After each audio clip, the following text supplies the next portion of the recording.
The Necrochasm has returned in Destiny 2 as the exotic reward from completing the Crota's End raid. I know for myself and my fellow Destiny 2 streamers and creators, we've been doing Crota's End help. So again, if you do need help with the raid or anything like that, hop in the chat whenever I'm live here on YouTube. But the main thing of this video is talking about how can you get the Necrochasm exotic and how well does it perform overall. So how to even start the quest? You're gonna need to beat Crota's End raid on normal, and after you defeat Crota, you'll be able to go to his sword there at the stage and interact with it. That's where you can pick up, any of the other weapons and gear, but there will also be a quest there called the Bottomless Pit. Once you pick that up, you'll actually get this weapon right here called Husk of the Pit. According to the steps, you need to kill 100 Hive. It's under quotes. It says you get more progress if you kill Hive in the Crota's End raid. It doesn't really matter. I recommend just going to Grasp of Avarice and farming that, or going to Altars of Sorrow on the moon and doing that. And after you get those 100 kills, you will be rewarded with a legendary version called the Eidolon Ally. Honestly, solid perks here. Rangefinder, Perpetual Motion, Arrowhead Break, Ricochet Rounds. Also has the Curse Thrall origin trait. So when you defeat a target with a melee attack, your final blows with the weapon cause targets to explode for a short duration. That's like 15 seconds, which is nuts. But this is where the hard part comes in. You're gonna need to get 20 Essence of Oversouls, which randomly drop from encounters every week. You're limited to how many you can get per week. So you're pretty much going to have to complete the Crota's End raid potentially a couple times, on all three characters, maybe once more, to be able to get the max amount of Oversouls you can per week. And once you get that done, you'll be rewarded with the final form of Necrochasm here. Let's run through the perks here. We have Cursebringer. Precision final blows with the weapon trigger a Curse Thrall explosion. Final blows with the Curse Thrall explosions refill the magazine. Again, as long as you hit precision kills, again, you can just continuously cause Curse Thrall explosions. Also has Arrowhead Break, Ricochet Rounds, and then Hand Laid Stock. And then it's trait perk, which is Desperation. Reloading after a precision final blow or a final blow with a Curse Thrall explosion increases your rate of fire and improves stability and aim assist. We also have a Masterwork here, and I'm not gonna lie, it's kind of disappointing.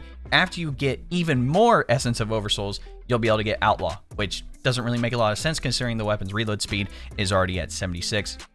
And it reloads pretty quickly already. But moving on to the first main topic of discussion, how well does it perform in PvE content? Is it worth the exotic slot? In general, I think people would say, yes, it's a, primary weapon. You can pretty much cause infinite explosions, increased fire rate equals increased TTK, and, that's fantastic. Also, since it's a weapon of sorrow, it can actually proc that poison, which synergizes with Necrotic Grips on the Warlock. I actually have a full build for that already here on the channel this season, which pretty much allows you to blow up stuff and poison everything around you, which is absolutely nuts. But the one thing that kind of gets me is that all of the Crota's End weapons come with the origin trait Curse Thrall, which I already mentioned on Eidolon Allies. So you pretty much get free explosions from getting a melee kill. It's basically the same thing. You don't even have to get a precision shot with a legendary weapon, which frees up your exotic slot to use other exotics that are fantastic in PvE. Like, yes, I like the auto rifle in PvE. I think it's good overall, but do I think it's worth its exotic slot when you can have other weapons that can do the same thing but better and not take up that exotic slot? I don't think so.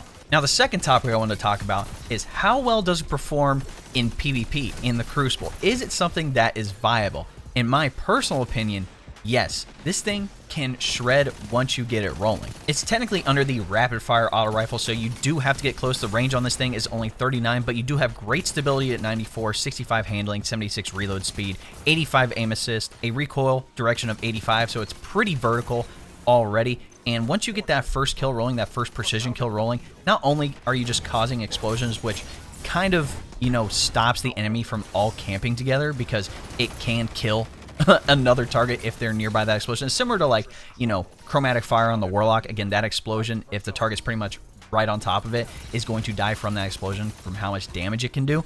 And after you get the headshot, not only does the explosion happen, you get desperation rolling, so you reload, and now you have an even faster fire rate for an even faster time to kill. Plus, you gain the passive benefits of improved stability and aim assist when desperation is procced on top of the increased fire rate. So as long as you can continue to get kills rolling, this thing can shred targets and be pretty good to keep players from camping together. It's definitely not broken in PvP. It's not like the meta, quote unquote, but it does shred in the Crucible. Overall, I'm glad that we got a nostalgic Destiny 1 exotic back in the game. It's always good when we have returning exotics come back and, they're improved in some way, shape, or form. But like I said, in PvE, this thing is not really worth it. But if you want to use it in PvP, I would highly recommend it. This thing cooks. And the same thing with the Eidolon Ally as well. Again, it does come with Rangefinder, Perpetual Motion. You can use this thing in PvP as well. It shreds too. Like, there's really no downside to it. Just make sure that your engagements aren't really far away if you're going to be using this weapon, because again, you know, hand cannons, scout rifles, pulse rifles will easily be able to outrange this thing.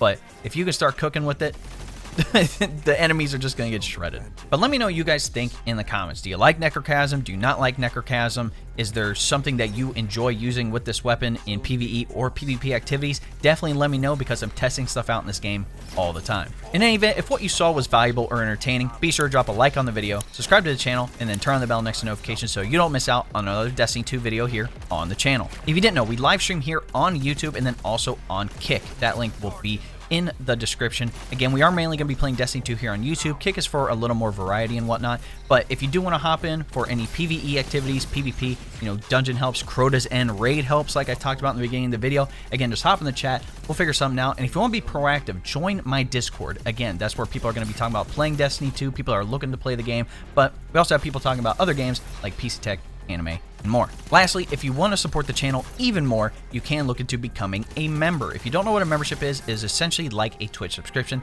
Again, you're going to gain access to the exclusive emotes, the monthly badges, and other cool stuff here on the channel for live streams and here in the comments. So if you would like more information, all you have to do is press the join button next to subscribe, and that will give you a rundown with all the details you need. All right, ladies and gentlemen, it's been your boy.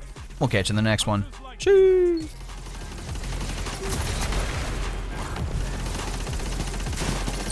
Fire team that fights.